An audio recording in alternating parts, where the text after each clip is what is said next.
People are eating cicadas. 2 little girls steal a car and crash into a truck.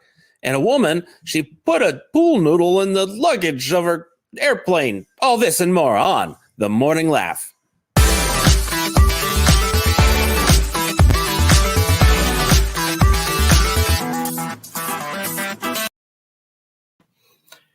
Good morning, everybody. It is good to see you. I can't see you. It's good to see me. I'm speaking for you. It's good to see me. I want to bring in Brian Kohatsu first. Good morning, Brian, Mike. good morning. It's good to see you, Mike. Thank you. It's good to see you too. And let's bring in Josh.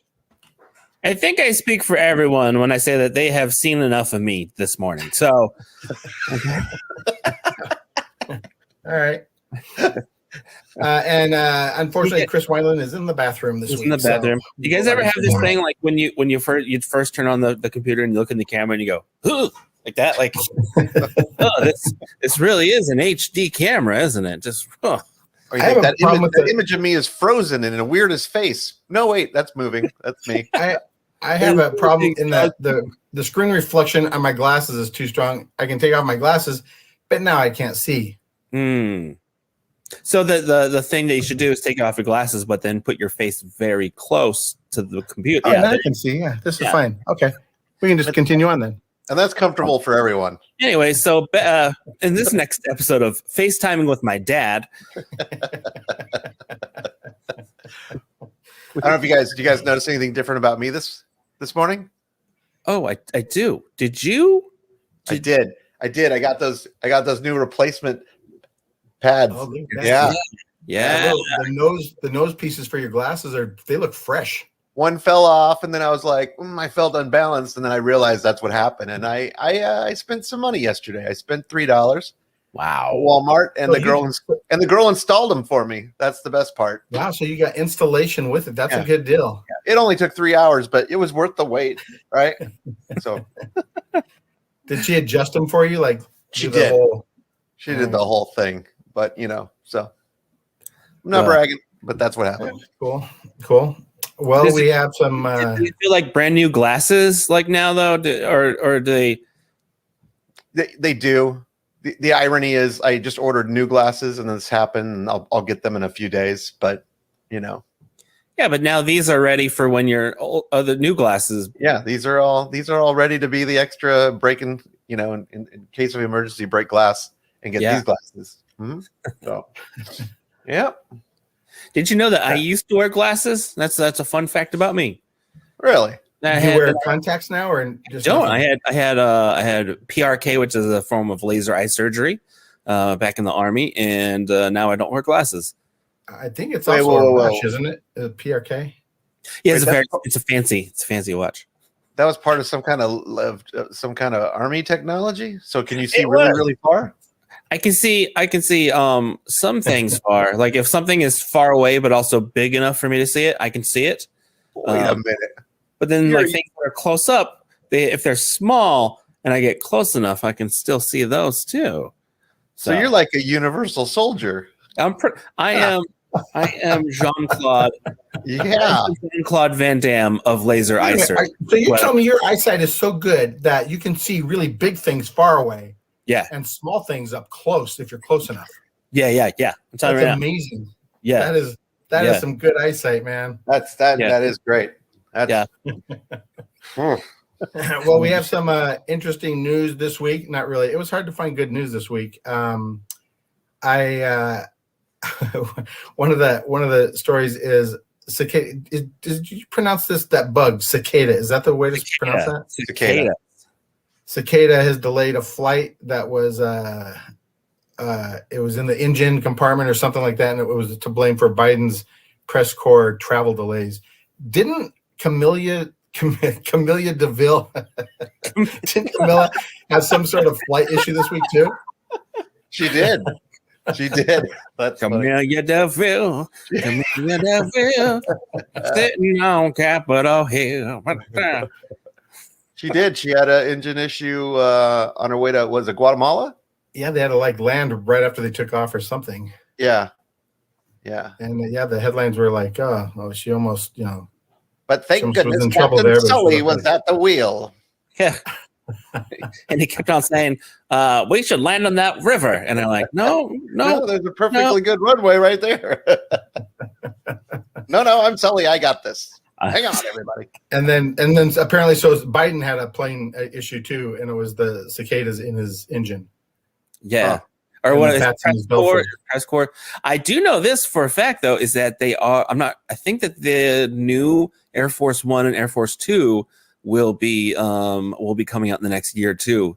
And they did spend a lot, like a couple $1 billion on those planes. And they did because they got their stimulus checks. Yeah. I had got that $1,400. And he said, "Oh, I know what I'm spending this on," because he's so old. That $1,400 buys a plane. Guys, we're gonna make Air Force One cicada proof. You can't get a cicada in it. You can't get one out. And apparently people. Did you guys see this? People eat cicadas. Like, I know people eat bugs generally, but those are like cockroaches. They're the grossest bug. It's a strange bug for sure. I was looking this up. I'm actually super interested in this because because it's gross and I like gross things. So apparently cicadas, because they have an exoskeleton much like shrimp or crayfish, and so it's very similar in taste to them. There's recipes out there that if you catch enough of them, that it's a great protein and they taste delicious. Are you implying that the flavor of an animal comes from its exoskeleton? I'm implying that the flavor of animals comes from their feelings.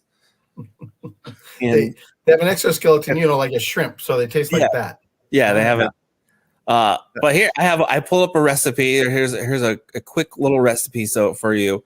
And these are roasted cicadas, just to, so everyone out there that's watching this. All right, hold on, Josh. Everybody, take a second and grab a piece of paper. Okay. And a pencil. Okay, go ahead. You got to preheat your oven to 350 degrees Fahrenheit. Okay. You take 15 to 20 cicadas that have been kept in the fridge overnight. Brine them with a salt brine. Wash the cicadas off of the salt brine. Parboil them for 1 minute in water and vinegar, and then you let them dry for a few minutes, and then you place them with your with your seasonings of your choice.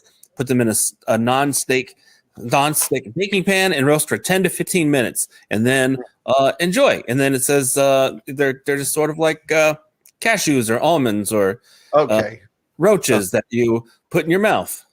So this is it's not a meal; it's a snack. It is. Well, they are an accoutrement. Oh, wait a minute. Or is it a dessert? Josh, could you repeat that? I was using a screwdriver to write that down and it didn't work. Oh my gosh. Okay. Yeah. So first of all, you put your refrigerator in salt brine over water, and then you preheat your cicadas to 350 degrees, and then you put them in a baking pan that doesn't stick, and then you roast your fellow comedians for 10 to 15 minutes. And that's what it's all about. I think we discussed cicadas before on the show. They normally have a period of like 15 years where they come back out again. Like 17 years. Yeah. 17 years. Okay. So in Arizona here, they don't really go through that cycle. They pretty much here all the time, and they don't go through that big wave. But I think in the Midwest or the East Coast, they tend to be more like that. I love it because what Mike's trying to say is it's good eating year round here for cicadas in Arizona. We have baseball and cicada soup all year long in Arizona. I like Josh. You said something about like, what'd you say? It's like texture of like pecans or almonds or something. That's what it says. It says that you can, if you want to, you can roast them and eat them like pecans or almonds, or you can use them as a substitute for shrimp or other. Who eats pecans as a snack? First of all, everyone. I don't know. Well, almonds. But I never see like. Man, eating pecans. But that makes me think it's like once you have it prepared and they're ready, if they're that handy to grab, you could put them over ice cream. Yeah. You could put them in Rice Krispie treats. Yeah, you could put them in some homemade brownies. Put them in cookies. You make a praline cicada. You caramel cicada. You got your Everything. Have you? So here's my question that I have for you guys. Have you ever intentionally eaten a bug? Intentionally, no. No, however, for my wife's birthday a couple years ago, she likes watching like these survival shows and all these things, and she's always wanted to do some of those adventures, and she's done things like that. So for her birthday, I set it up where they had to. It was a surprise party for her. We had some of her friends over and all of that, and then they had to go outside and do the survival course thing. They had to start a fire with flint and make their own shoes and all this stuff. But the final part of it was they all had to eat bugs, and whoever ate the most won the prize. And they were real bugs, mostly mealworms and crickets and stuff. But they ate scorpions and all kinds of stuff. Surprisingly, my daughter won the prize. My daughter Natalie, and I thought because she freaks out to bugs. She hates bugs. But she was all about winning this prize. I like to think that the prize was dysentery, and she won it. I think for those of you watching and listening that don't really know, Mike is married to an actual grown woman. This is a adult birthday party. It was. There wasn't a bouncy house or anything. This was for her straight up 54th survival. Birthday. Yeah, this was her 54th birthday. Thanks for clarifying that, Brian. That was true. You started. It's like a whole full-on birthday party. I'm thinking what the party hats look like. Come on. Anyway, so my wife was upset because my daughter won and the clown was late. So yeah. I have eaten bugs on purpose for survival things, and then also just because, for funs. But I will say, of all the bugs, scorpions are my favorite. Those they taste a lot like almonds. If you roast them, they taste like almonds. So I'm starting to think anything tastes like almonds when you. Everything tastes like almonds. Almonds taste like everything tastes like chicken, and it's about the size of Rhode Island. Yes, I've had rattlesnake, which it's not too weird out here to have that, but that's very chicken-like. Mm-hmm. Yeah, but unlike bugs, rattlesnakes just get in your food here, and then you have to eat them because you don't want to waste the food. They're pests here. They're just getting your food. Hey, I got another rattlesnake. Hold on.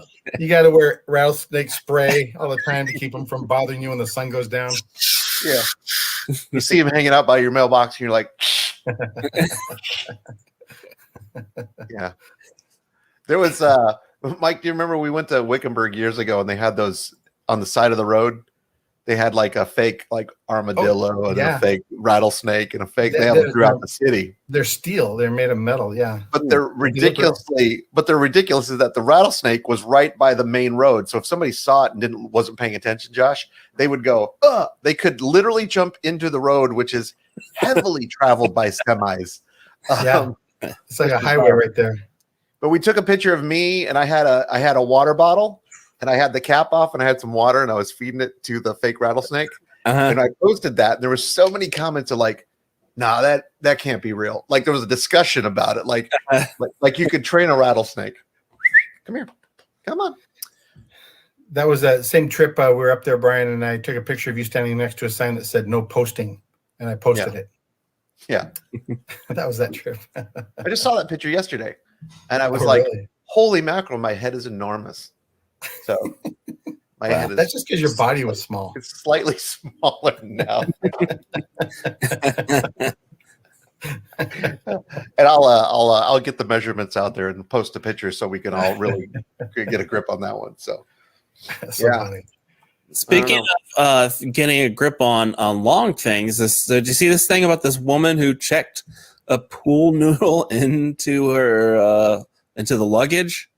Yeah, so I think it was some sort of bet or something, right? Yeah, she bet that she couldn't that she would be allowed to check a pool noodle to go to the next whatever the location is, and the airline had a field day with it. They took pictures with it and they gave it stickers, and they had it was a big fun thing. So it's using your noodle. Yeah, that's it. That's using your noodle. She apparently she made $20 from that. Not sure well worth it, but whatever.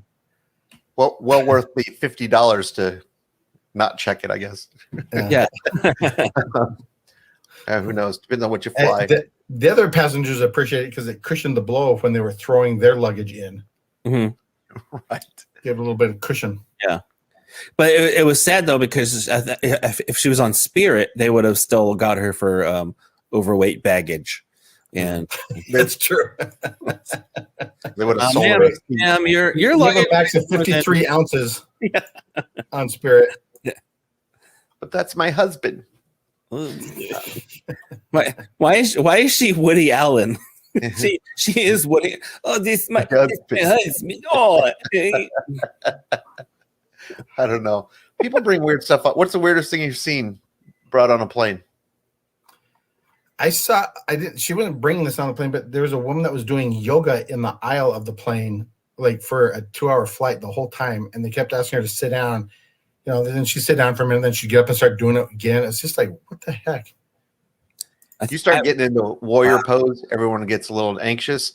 You get down into a downward dog and everyone's like, I don't need to see that. It's not. Everyone's thinking she's taking crash position. Right. Exactly. Let's do the crash position. Yeah. I don't know.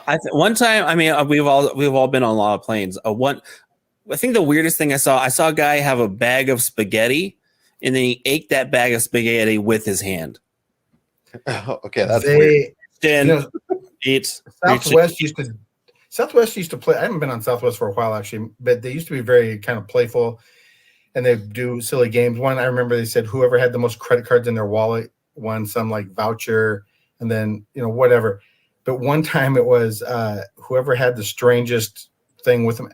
And somebody had a jar of urine, like a mason jar, like a serious sized jar of urine. And the flight attendant lady, she held it up like, oh, he won. Here, look, everybody. What are you touching that for? Pass that around. Pass it around. That was obviously before the 3-ounce limit. But yeah. Well, he didn't have the jar of urine going through TSA. He did it afterwards, and so that's you keep it with you. Perfectly legal. I was can't carry more than 3 ounces of non-bodily fluid.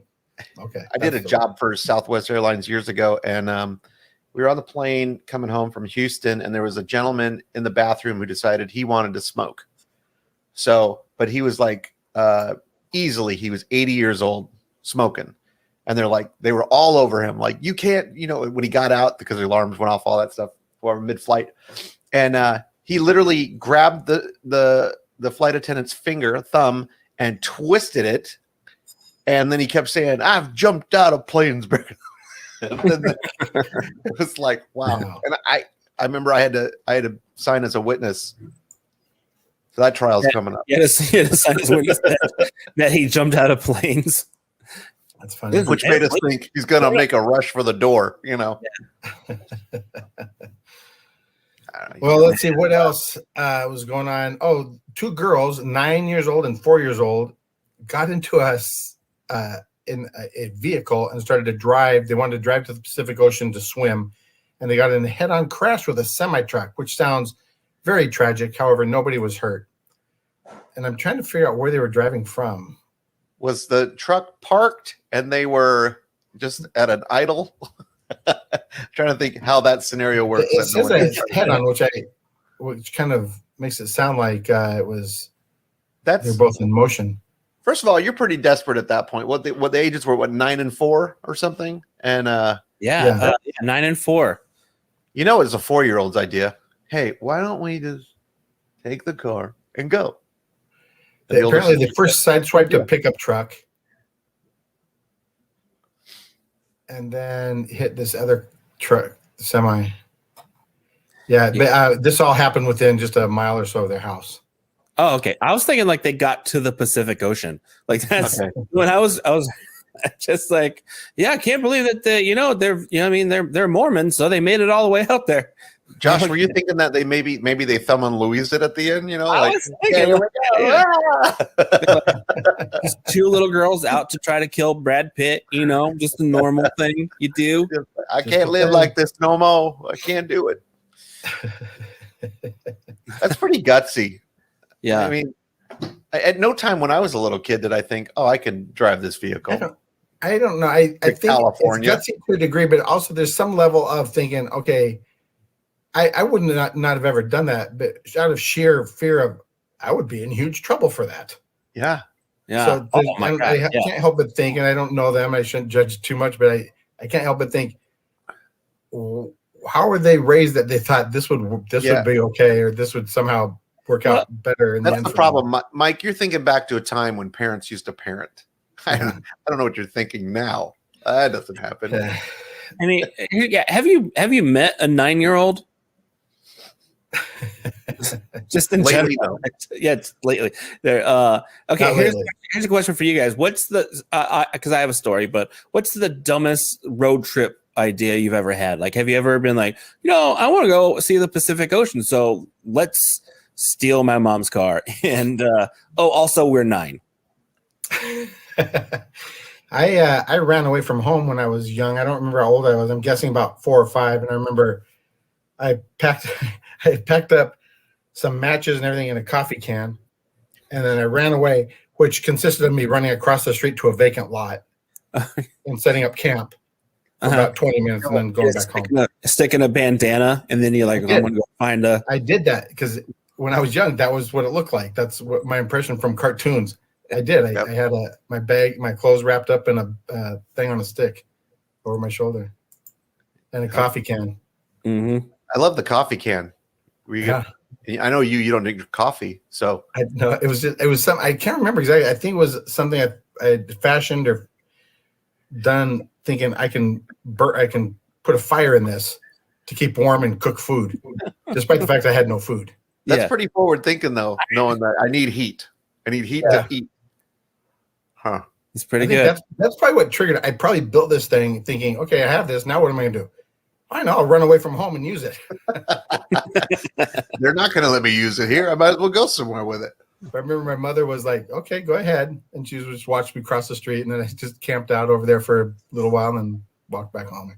Huh. Wow. Yeah, that was that. And then she was like, oh, man. Anyways, Brian. So what about you, Brian? What's your dumb... I never had. I'll tell you the dumbest trip thing ever was recently last year. GPS sent us on a road that was like there was a heavy accident, and it said take this road 20 minutes, and everybody apparently GPS said the same thing. Well, when you get on this road, probably about a mile into it, there is a complete not dead end, but it goes to dirt, and we're talking Arizona dirt, like big 4x4 territory for 10 miles. My wife goes, we can do it. And we don't have a 4-wheel drive, but my wife is crazy and she did it. I can't believe it was nuts. And our kids my daughter was in tears. Again, this was just last year. So she was like, I don't know, we're going to die. I kept thinking at one point, you have to be brave because the kids will sense it. And then, so I was just like holding back the tears too, but we made it somehow. Don't ask me why. It was crazy, dumb. So much so I wanted to contact Google and I didn't know how. So you guys are wrong. You just go on Google and be like, Google. Like how do you Google? I don't know. I'll tell you what, that road was so bad. My wife said, this isn't for people. This is for horses. She kept saying that all around. This is for horses. Yeah, I'm like, and chuck wagons and stagecoaches. I mean, I think it was a leftover road.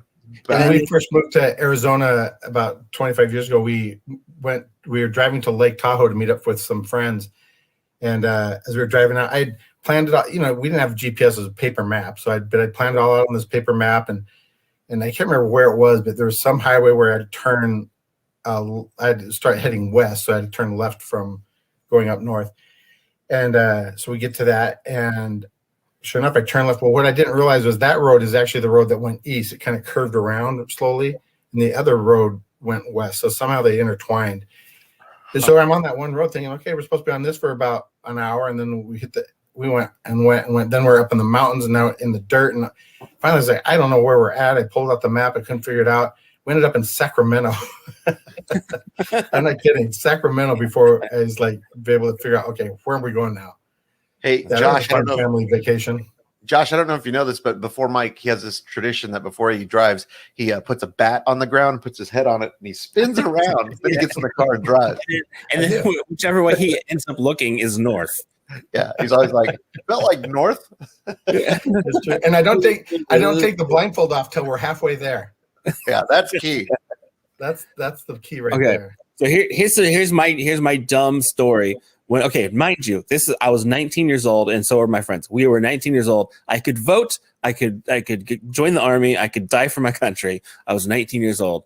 I went to high school here in Phoenix, and then and I left when I was 20-ish, and then so we were sitting around, and it's like midnight, and we thought we want to go. Let's go do something cool. Let's go watch the sunrise. All right.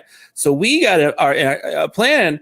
That it's about 5 hours west of us is the ocean, right? So we decided that we're going to drive all the way to the ocean to watch the sunrise over the Pacific Ocean. I want you. Okay, now keep in mind, I'm 19. All right, I've graduated high school. Okay, I want you to keep in mind this. So we get to the Pacific Ocean. 5 hours of four of us are driving there, and not one of us thinks about this. We get to the Pacific Ocean.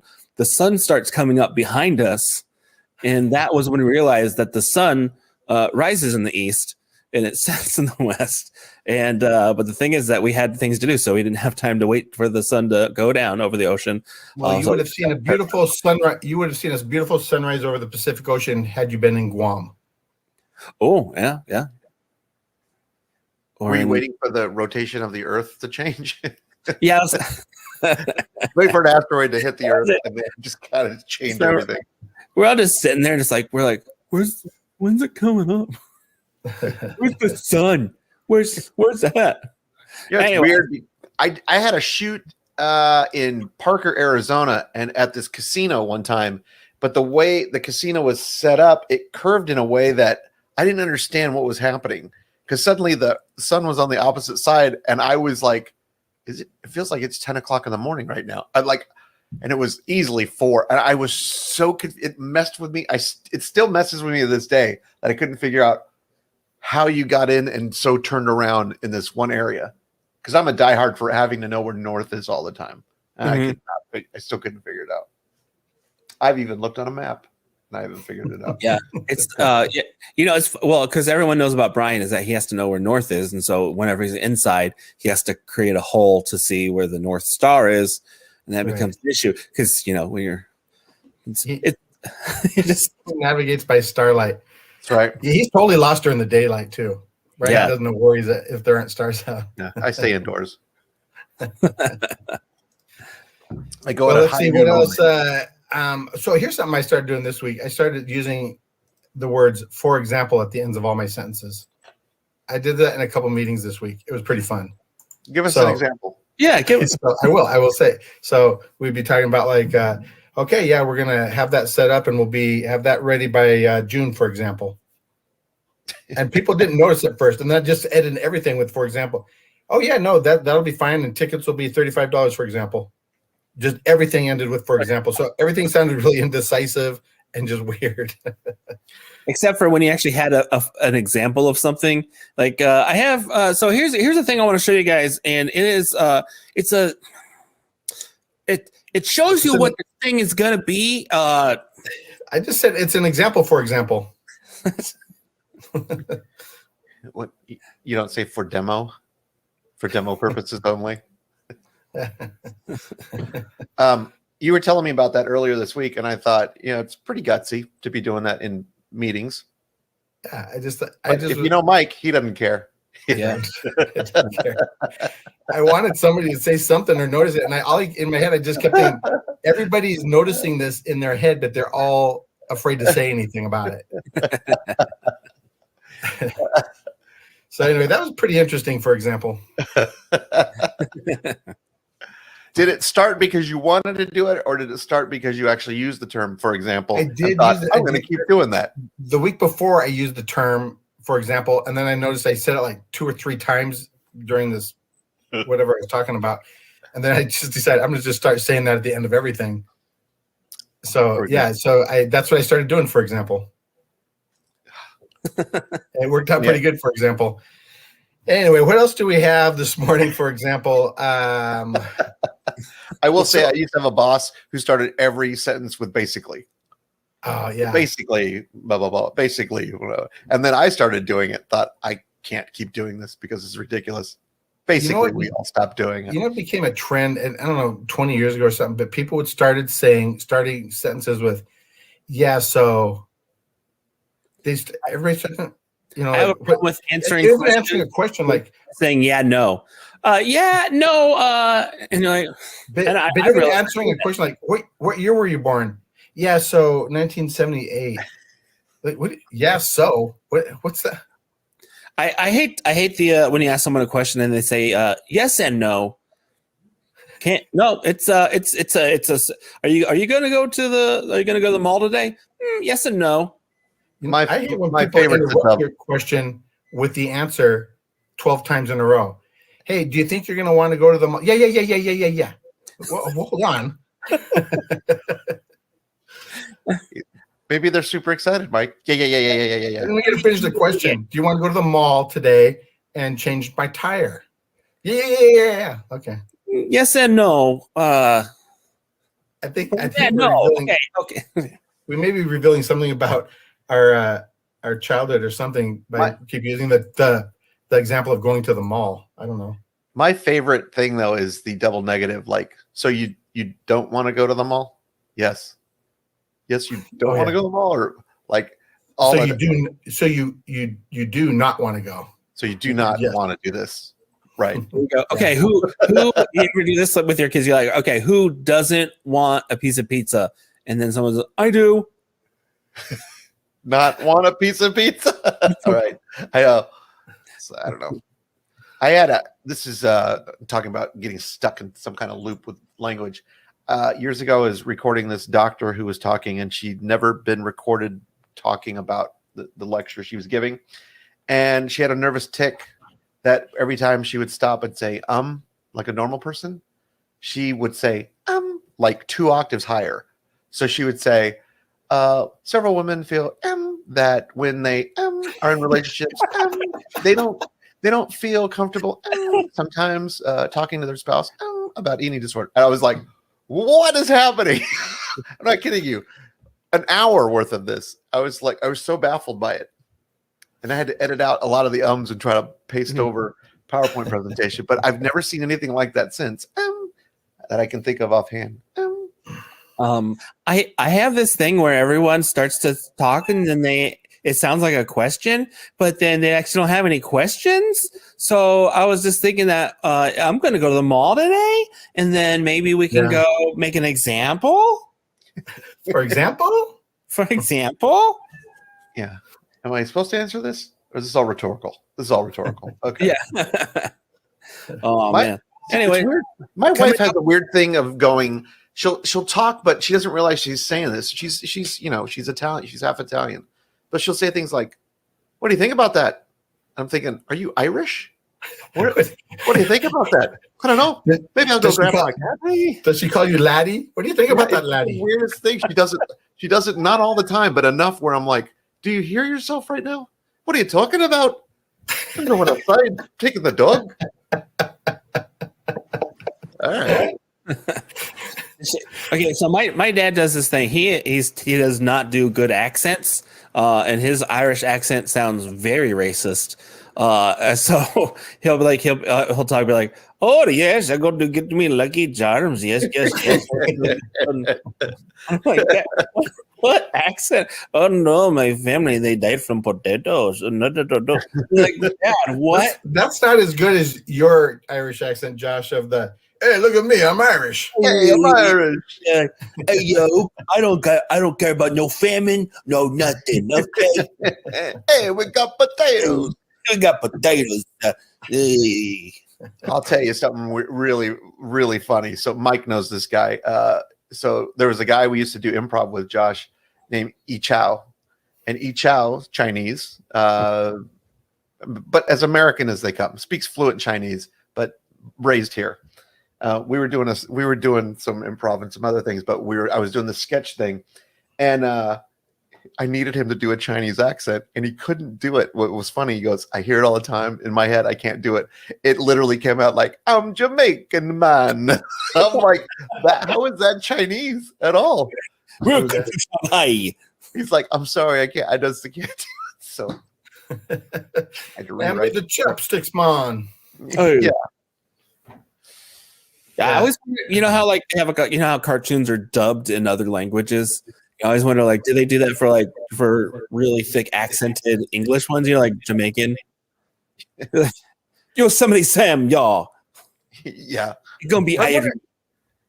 But like when it's over the top, like say like Super Mario Brothers. Yeah, when it's dubbed, is it like is it like way over?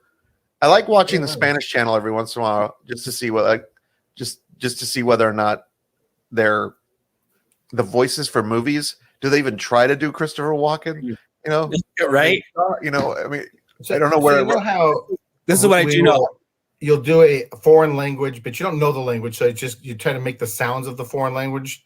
Like if it's some Chinese thing and you don't know it, it'd be like just the enunciation of Chinese sounding syllables and stuff. If you ever get a chance to go on YouTube, I know you'll get the chance because it's pretty prevalent now, YouTube. Anyway, go on YouTube and look at people from foreign countries trying to sound like they're speaking English, even though they don't know the English language. It's really funny because they all sound like like they sound Swedish and stuff. It's pretty funny. I just want to. So I do know this about the Super Mario Brothers is that in Italy, where because he's Italian, they actually go the opposite way. So if you go to Italy and you play Super Mario Brothers, he goes, "Hi, I'm Mario," and then it's very. It's not totally underscored like. No, not just they don't. Because they're like. We gotta give it enough. I can't refuse. It's like, oh hey, I'm Mario. I'm gonna put you down a pipe you can't refuse. Luigi, get over here. I'm gonna eat this feather. I'm gonna eat this feather on the day of my Luigi, you hurt the family. Speaking of Italians. Speaking of Italians, guys, we have some great cicada recipes coming up. I was gonna say. Do you know? So recently, apparently, Robert De Niro was talking on Jimmy Fallon that he was actually given the original part of Josh Baskin from the movie Big. Tom Hanks' breakout role was De Niro originally. Wow! And for scheduling issues, he couldn't do it, and then this was actually confirmed the other day by Elizabeth Perkins. Boy, I can't imagine him being any good in that at all. Good. No. You trying to get me? Huh? You think you're big? Huh? You think you're big? I tell you what. Robert De Niro is really good at playing Robert De Niro. Yeah. I've never seen any range of his at all. Everything is the same. I mean, just that whole scene with the kid would have been like, when he sees his best friend after he's big, it's like, hey, it's me. Banana Fana, Fofana, whatever the song is. Come on, kid, sing with me. And they'd be like, what's he doing? He's terrifying the child, Come on, you're my best friend. Zoltar, Zoltar, right? And it's all beeped out. He walks by Zoltar because, as I recall, Zoltar, as he walks by, he says something and that gets his attention. Are you talking to me? That'd be the end of the movie. Yeah. I want to be big. Yeah. But then what if Tom Hanks ended up being like he just plays Robert De Niro? Yeah, he just traded places. Like, guys, man, I love Tom Hanks. The Goodfellas guy from Casino. You want him dead? We're gonna kill him then. He's dead. He's dead. I don't care, guys. He's dead. That's too much. Robert De Niro in Castaway. I could see that though. So let me ask you guys this: going on stage, what is the strangest intro you've had as you enter the stage? For me, I think it was Brian was there for this, but I had a guy. It was at a corporate event, and they said, "All right, well that's it. Anyway, so and so won the safety award this year, and that's about it." Oh wait, I guess we have a comedian now. That was my intro, and then the guy stood right behind me, like he stood next to you, right? The whole show. You were probably up there for 20 20 minutes before you started realizing, well, I guess I could stand somewhere else. How about yours, Josh? What's your worst intro? I've had a few of them. There's one that's stir crazy, where that girl said, "This next one is Josh, and he's terrible." What? Here he is. We'll play that clip for later on. I'll see if I can't find the clip while we're. He said something like, he says he's done a special or something like that. Yeah. He says he's done this stuff or whatever. It was like, and here's Robert Downey Jr., who claims to have been in the Avengers. Yeah, whatever. Here he is. The worst, I would say that the worst though is corporate events. I've had someone had my bio in front of her, because that's the best way to do a bio is to read someone's bio. He was a Iraq War veteran. And then so she gets to the end of my bio, which is a long, and then she can see my name. She sees my name, which is Josh Novey, and she goes, and now you're comedian John Harvey. I love John Harvey. Yeah. So are you not John Harvey? I was that night. John Harvey bombed. He was terrible. Luckily I did great. So. That's so bizarre. Mine's always, they get hung up on my last name, but the weirdest one was that in LA, that lady was like, "What's your last name?" Kohatsu. Okay, I got it. Kohatsu. Okay. She goes up on stage. "Ladies and gentlemen, please welcome Brian." Yeah, I remember that. And then after I got done, she goes, Huh? Las Vegas. What you thought was desert. That time at the Comedy Store, I was introduced. The guy asked me my name, and the host writes it down, and then he immediately goes on stage. He goes, "And now next up is Mike Hommies." Michael Yamas, I think is Yamas. That's what it was. Mike Yamas. That was in LA. That's what it says. No, it doesn't. Look at it again. Yeah, you wrote it. Anyway, my favorite one that I've ever heard was our mutual buddy that used to introduce Brian as, and you might remember him from the Goonies, Brian Kohatsu. Yeah. The Goonies. I remember that one. By the way, good unintentional segue here. There's been all these rumors about the Goonies reunion. They want to do like a Goonies movie sequel. Really? But recently, Richard Donner, who directed the Goonies movie, Richard Donner was 90 years old, and from the Donner Party. From the Donner Party. Well, yeah, okay. That's what keeps him alive for this 90 years. He's wanting to do Lethal Weapon 5 right now. They're like really close to apparently getting that deal done with the original cast with Mel Gibson and Danny Glover back. Yeah. So with that being said, Corey Feldman from the Goonies movie was very disappointed because Richard Donner said this will be his last film. So Lethal Weapon 5 or the Goonies, what would you rather see? Honestly, I'd rather see the Goonies. Yeah, I would too. I love all the Lethal Weapon movies. But okay, I have the I figured it out. I'm going to show you guys the thing. Ready? Okay.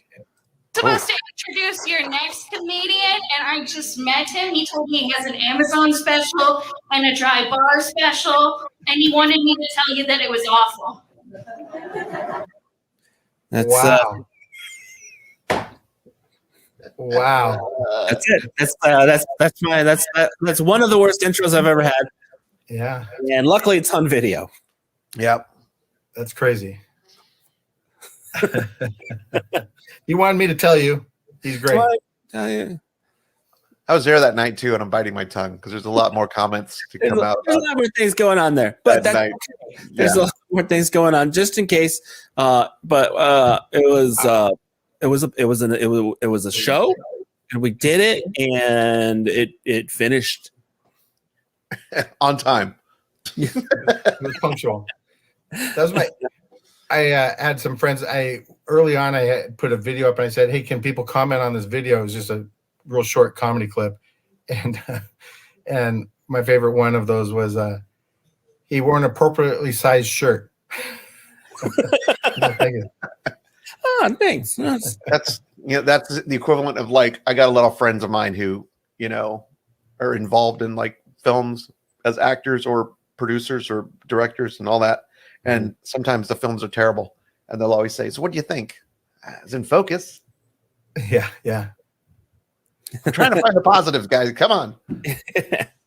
I want people to put in the comments whether they'd rather see Goonies or Lethal Weapon 5. Yeah. No, I would go Goonies because I feel like we've only had one Goonies, but we've had 4 Lethal Weapons. I think they've had their shot. I'm thinking maybe we combine the films. There's Lethal Goonies. Yeah. Lethal Goonies. They all joined the police force. I will say the problem with the Goonies is that story was so nicely wrapped up and completed. To do a second one would mean you really kind of either have to have a whole new story or ruin the first story. I think it's all based on the tax problems they had afterwards with getting all that treasure. That makes sense. I always thought, like, I don't know, like for Lethal Weapon 5, I don't know what the premise could be. They've got to both be retired at this point. My assumption is probably somebody's shenanigans happen, of course. They're kids. They're pulling a pension at the and they've been retired for a long time at this point. They've been retired for at least 15 years each. This made me think today. I had this idea years ago I thought would be really cool, was another Dirty Harry film, but Harry is old and just retired, living in a horrible apartment, doesn't care about anybody, but somebody from the past is like after him, kind of thing. What do you see? I would love to see what Dirty Harry one more time. Just the first shot, I know would probably knock him over, but it would be so worth it. I mean, I think you're talking about Gran Torino. That's the movie. No, pretty much. Yeah, Gran Torino was a lot like that. I love Eastwood just turned 91, I think. I love Gran Torino. That was one of my favorite movies. I just thought it was so perfectly done. Yeah. I watched a bunch of Clint Eastwood a couple weeks ago. I was telling Brian this because I watched The Crow, and then we were talking about how much that was similar to a movie that nobody knows called The Wraith. Mm-hmm. And so I watched both of those, and then I thought, wait a minute, that's the same as Pale Rider. So I watched that one, and then there's another Clint Eastwood movie just like that too. Yeah, it was. Wait, so Clint Eastwood starred in a movie where he was killed and then he came back from the grave because a crow brought him. In Pale Rider, it kind of implies something like that. But what's the one where he goes to Lagos and paints the town red? What's that one? Yeah, I always get that confused. I'll look it up here. The two movies we're talking about are very similar. Pale Rider and not Outlaw Josie Wells. That's another. No, those Eastwood westerns are very good. Bronco Billy. Anyway, okay, so on this next episode of Early Onset Dementia with Mike and Brian, there's movies we don't remember. Hey guys, we need you. Here's a question for you. What are High Plains Drifter. Okay, what? High Plains Drifter. In High Plains Drifter, it's very clear that he had gotten killed in that town, and he came back as a ghost or whatever and took his revenge. Okay. Yeah, High Plains Drifter. Whereas it's unclear in the other movie. Are you talking about Rambo? Well, the other movie, you feel like, what did that happen or not? But in High Plains Drifter, at the end, there's no question what is going on. Here's a new movie game. Is name a movie and then name another movie that's the same movie concept, but so High Plains Drifter. You mean Rambo: First Blood? Yeah. I don't know. Hey. Rambo didn't come back from the dead. Wow. I mean, have you? Okay, all the other Rambos, yeah. That's funny though. But you saw that Stallone recut Rocky IV. Supposed to come out in theaters, I think, November. Wait, was that the Russian one? Yeah, that's Dolph Lundgren. Yep, Ivan Drago. Did he? He recut it. So how? Yeah. So during the pandemic, Stallone went back in and he recut it. And I don't know if you remember Paulie's Robot, but he's taken Paulie's Robot out. Yeah, that was the Jar Jar Binks of the Rocky series. Yeah, pretty much. Yeah, so Stallone recut it. They just they're all gung ho about. There's some just additional stuff. Oh, cool. Okay. So yeah, I love the Rocky films. So. If in the new cut though, he actually made it black and white, and he made it very tiny, so you can't see anything, and then that way you know it's a good film. I I like you because Dolph Lundgren. Then that's going to like help him come. Well, it's like the Goonies. Martha Plimpton's going to be all excited if Goonies happens. Man, Yeah. Oh, here's a fun fact. Dolph Lundgren. That guy was like a bioscientist, doctor, like a chemist, Mensa guy, who was an action star. And you're like, how is one person this smart? This is stupid. And he had a kid with Grace Jones. Yeah. What? None of us could have ever done that. Only Dolph Lundgren. She intimidates me. My phone calls. I was scared even saying her name. Her haircut scared me. She might be at the door. Okay. Grace Jones is everywhere. Yeah, you ever seen those people? That's like so they're just so talented. Like there's a guy. He's a doctor, a NASA astronaut, Navy SEAL. And how you're like, why? What you could have done any of those things. One of those things would have been enough. Right. They're called overachievers. I'm not to project anything, but I think see a guy like that, and I think, how much did you see your kids? I was gonna say, how's your family? That's all I think of. Like, yeah. What about your family? Oh yeah. Maybe they don't have kids. I had some goals, and if my first 3 wives didn't get it, whatever. Yeah, I think it's like Justin Nickerson has that great joke about if you have a dad bod, it means you're a good dad. Because if you have time to have a 6-pack abs, you're probably not there for your kids. Yeah, yeah, yeah. Well, it is National Ballpoint Pen Day, everybody. Days. One of the things that irritated me when we first moved to Arizona was ballpoint pens were always dried out. I could never get a pen to work. Yeah, then you do this. Yeah, you have to draw circles on your tongue for a minute. Yeah. And that's just because you like the taste, and then wow. And then you just look like a psychiatrist because you're always going. Mm-hmm. You know what's funny? You just brought up a whole memory for me. I remember when I believe it was 4th grade, that whole scenario of the pins not working. And I remember a friend of mine going, "Oh, I can fix that," and they would spit onto a piece of paper, and they take the pin and they run it through it. And then they would start writing with it, and then it would come back. And there was to the point where there was a line of kids with their pins, and it just spit. Like no one even thought that was horrible at some point. Like nobody even thought to just use their own. They're like, yeah, exactly. Like, spit. Bill just got a pile of spit. Let's all go line up. He's got braces, so you know it's the good stuff. I don't know, man. This pin, by the way, I bought this. I didn't realize it's one of these silent click ones. Annoying. You're like nervous going, nothing. Oh, because you don't get the satisfaction of the click. Right. I was the old timey. I was stabbed with a ballpoint pen under my right arm in high school from a teacher. This teacher had strict rules about making sure you had your pencil sharpened before you sat down and all of that. And I like to challenge authority. So I got up in class, and this teacher was just one of those guys that it was so easy to push his buttons and get huge reactions. So I did.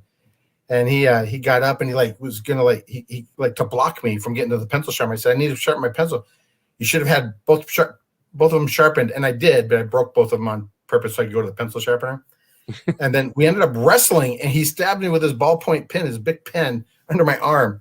And it was this whole big thing. I stood up, and to save face, I just stood up and I looked at him. I said, "You've won this battle, sir." And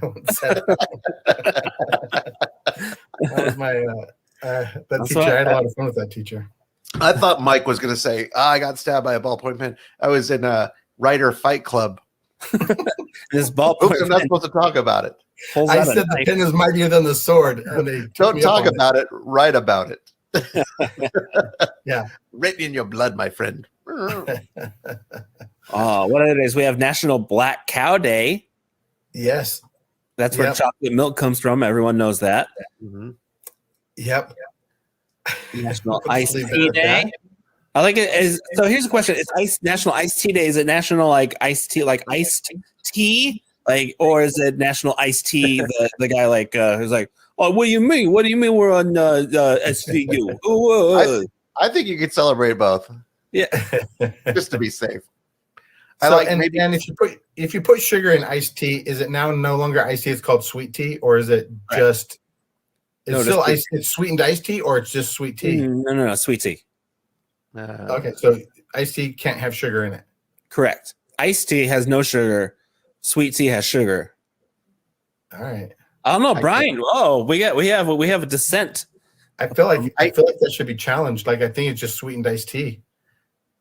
I think it's tea that has been sweetened. I think tea is not meant to be sweet because I'm Asian. We drink. Speaking of which, and I think you guys were dodging the bullet. Well, I'm fat. I didn't think you wanted to offend me by telling it's National Egg Roll Day. Also, I was getting to that. Okay, I didn't know whether or not you guys are like, oh, so Asians won't allow sugar in their tea or butter in their rice. Is that correct? In my house, that's how it works. All right. And I'm sure all over Asia.